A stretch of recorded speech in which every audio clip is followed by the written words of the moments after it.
Muito bem, estamos de volta aqui no estúdio Connect Cop, na 14ª edição do nosso Concred, o maior evento de cooperativismo financeiro da América Latina. Evento híbrido esse ano, cerca de 3.000 pessoas aqui presenciais em Olinda, na região metropolitana do Recife, em Pernambuco, e milhares via internet no Brasil inteiro.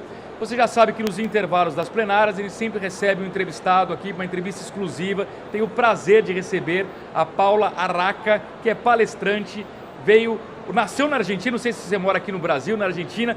Bom dia, seja bem-vinda. Bom dia, Luiz. Brasileira praticamente há 11 anos. Boa! Ó, eu tenho sempre um teste que é importante para saber se é brasileira mesmo. Na Copa do Mundo, torce pelo Brasil ou pela Argentina? Claramente continuo sendo argentina. Não, é isso. Eu não conheço olha, eu conheço argentinos que estão há 40 anos no Brasil, mas que na hora da Copa do Mundo falam, não tem jeito, aí é inegociável, né? Isso aí. Muito bom. Paula, qual foi o seu tema da palestra aqui? Quais foram as mensagens principais? Hoje eu palestrei sobre liderança ambidestra, então a mensagem principal é como se tornar uma liderança que gerencia o presente e ao mesmo tempo cria o futuro.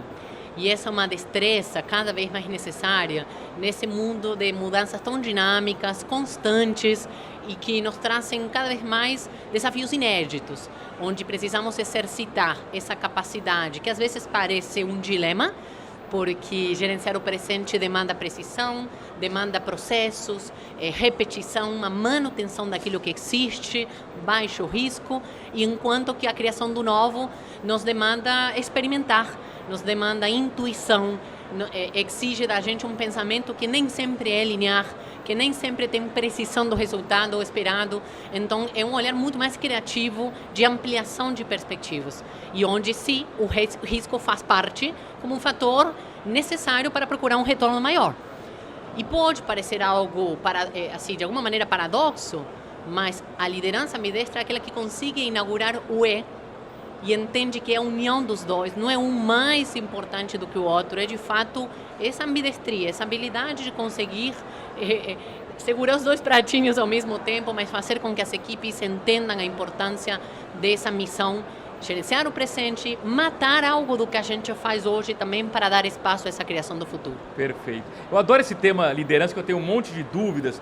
Por exemplo, quando a gente vê uma equipe que não consegue entregar os resultados esperados, a culpa é necessariamente da liderança, é da equipe, dos dois, é compartilhada essa culpa, não sei se é a melhor palavra, mas enfim, como é que você avalia isso? Eu gosto mais da palavra responsabilidade, Luiz. De fato, culpa é aquela emoção que sentimos individualmente quando fazemos algo que está errado em relação ao nosso certo e errado. A culpa todos sentimos alguma vez e faz parte, mas a palavra responsabilidade empodera, né? Porque a sua etimologia fala habilidade de resposta. E de fato, essa é uma responsabilidade compartilhada. Tanto o líder, a liderança, quanto o time tem sempre a habilidade de responder diferente diante daquilo que acontece. Então, quando existe um exercício de apropriação dessa responsabilidade, de compartilhamento, mesmo entendendo que são papéis diferentes, que a liderança naturalmente é aquela que dá o norte, que tem a missão de conduzir e de cuidar do time, não cuida apenas de resultados, ela cuidando do time, o time entrega o resultado. Se ela cuida da causa que o time abraça, ela ajuda a conectar com o significado, com o propósito. Se ela conecta com a necessidade do cliente, ela traz a inovação e provoca o time na busca de soluções que conectem, que sejam aderentes àquilo que é valor para o cliente. Então, esse líder ambidestro, de forma resumida, eu trouxe as 5 Cs que trazem como eixo essa responsabilidade que você traz aí na tua pergunta, Luiz, de gerar um resultado como entrega. Começa pela C da causa, que é exatamente o impacto que quer ser causado no mundo, que conecta diretamente com os 17 ODS. Se você pega um ODS lá, já tem aí um norteador do que poderia ser traduzido num propósito interno da organização, nessa contribuição ao mundo.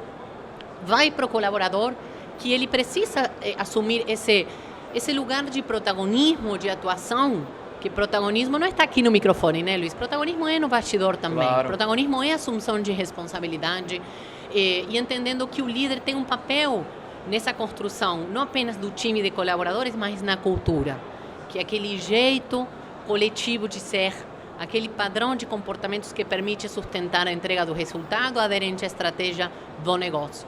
O foco do cliente seria a terceira C, e que é essencial trazer esse olhar empático, essa escuta ativa e genuína, curiosa, quase que investigadores para entender dores do cliente reais e tentar oferecer as soluções, produtos, serviços conforme essas dores reais. A comunidade, acho que o cooperativismo é de um exemplo aí mais do que centenário, 120 anos de atuação em comunidade, que é um poder absurdo, maravilhoso, imenso, realmente numa lógica de abundância que se gera quando você cria e de fato investe nessas conexões que o ecossistema gera, e o capital, claro, que alavanca essas conexões, que alavanca o crescimento dos negócios e que cada vez mais está sendo um capital consciente. Isso é muito bom. Muito bem. Tivemos a pandemia. No que ela ajudou ou atrapalhou a liderança? A pandemia tem sido um belo desafio para a humanidade e, logicamente, para os negócios e para a liderança, para repensar e para inaugurar modos diferentes, modos novos de liderar, de agir, e principalmente desafiou aquela liderança, ou vou falar assim, aquele gestor, mais comando e controle. Porque o líder que se viu de um dia para o outro, com a necessidade de tocar seu negócio em casa, ele não consegue mais controlar as pessoas do ponto de vista de uma supervisão direta. Ele teve que inaugurar a confiança. E a confiança é um grande valor que, diria para você, talvez, que seja um reposicionamento de um valor humano, de uma construção de vínculos que geram valor, que geram perenidade e que consideram ambas as partes. A confiança é uma construção desafiadora, né? Porque ela tem riscos, mas naturalmente tem muito mais ganhos do que riscos. Então, estamos vendo essa evolução. Eu diria que o modelo de comando e controle, claro que tem situações de crise onde comando é importante, o direcionamento, não vejo que ele vai ser totalmente extinto, mas ele é totalmente limitado como único estilo de liderança, e estamos vendo que a pandemia foi uma bela oportunidade para inaugurar lideranças que empoderam, lideranças que confiam, que dão espaço para as pessoas oferecerem caminhos diferentes, errarem ao longo dos caminhos, mas trazer um potencial humano, que quando você se limita a um top-down, né, a um comando de cima para baixo exclusivo, se limita muito essas possibilidades e realmente potencial inovador, né? Não vou perder a oportunidade de esclarecer uma curiosidade que eu tenho. Tem muita diferença em termos de liderança corporativa entre o mercado da Argentina e do Brasil? Olha, a sua pergunta é muito interessante, Luiz, porque, sem dúvida nenhuma, o contexto cultural influencia as relações humanas e, naturalmente, influencia as relações do líder, dos subordinados, dos colaboradores, dos colegas, dos pares. Então, a Argentina, culturalmente, tem distinções interessantes. Por exemplo, um estilo de comunicação mais direto. Talvez a herança italiana, e você vê discussões de negócios muito assertivas, muito diretas, falamos abertamente dos problemas. Isso no Brasil é um pouco diferente. Especialmente se vai em Minas Gerais, que é onde eu estou agora, mas eu já passei por Piracicaba, morei também no Espírito Santo, e eu vejo esse traço, né? Às vezes é difícil confrontar, não vou me incomodar, não vou me expor, depois a gente conversa. E essas confrontações são necessárias, inclusive, para construir confiança. Então, existe uma distinção, claro, cultural, e em outros aspectos, né? Eu vejo o brasileiro, por vezes, muito mais positivo, às vezes o argentino mais crítico. Eu me lembro do tango, né? Que é uma música, às vezes, mais triste, e o samba, que é tão alegre.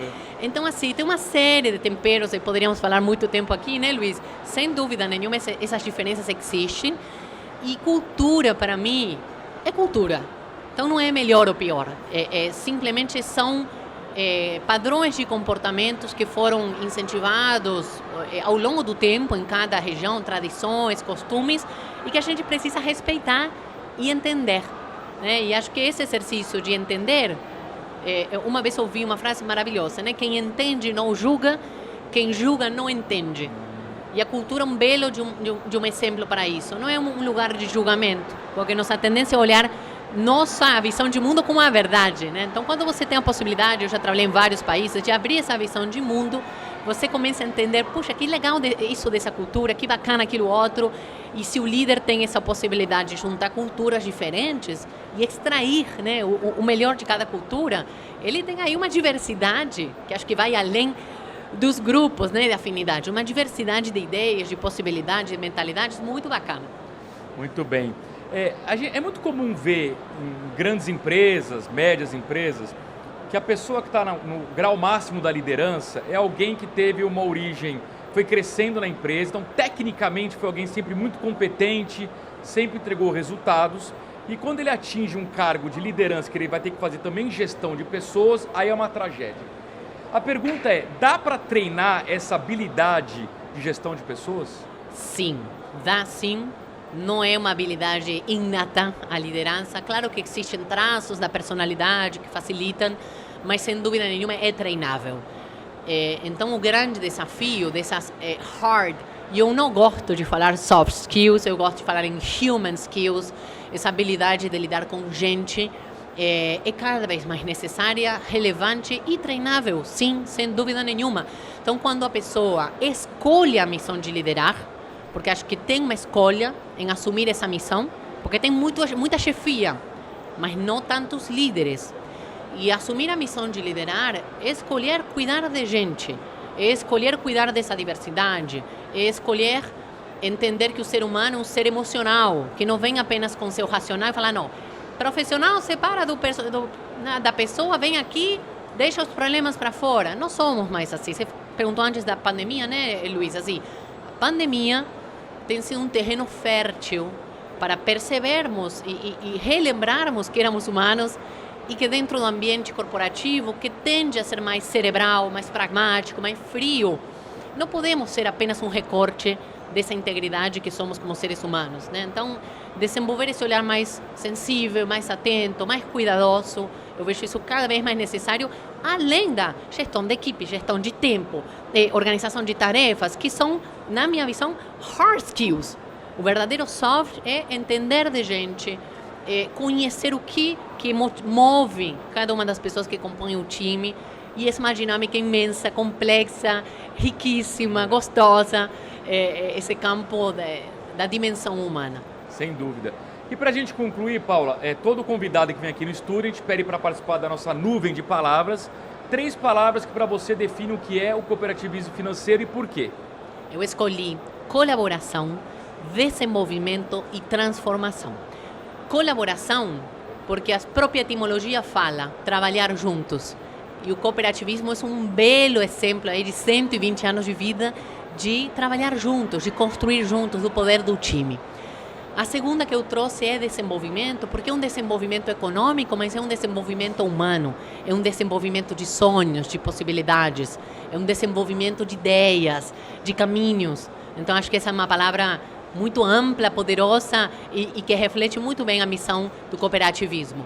E transformação, porque dar forma a esses sonhos é de fato criar o futuro, é entender que as evoluções acontecem na medida em que a gente sabe honrar o passado, honrar essa tradição centenária, né, de 120 anos, de fazer parte da vida dos brasileiros e das brasileiras, mas ao mesmo tempo encontrar novos caminhos para construir esse futuro. Então, transformação, sem dúvida nenhuma, está na veia e está acontecendo diariamente aí nos mais diversos cantos do Brasil, no sistema do cooperativismo. Muito bem, Paula Araca, palestrante, veio falar com a gente sobre liderança ambidestra nesse Concred. Paula, foi um prazer tê-la aqui. Muito obrigado, até uma próxima oportunidade. Muito obrigada a você, Luiz. E obrigado a você também, agradeço o carinho da sua audiência. Nós vamos continuar aqui no estúdio Connect Cop, nessa 14ª edição do Concred. Voltaremos a qualquer momento com uma nova entrevista. Um grande abraço e até já.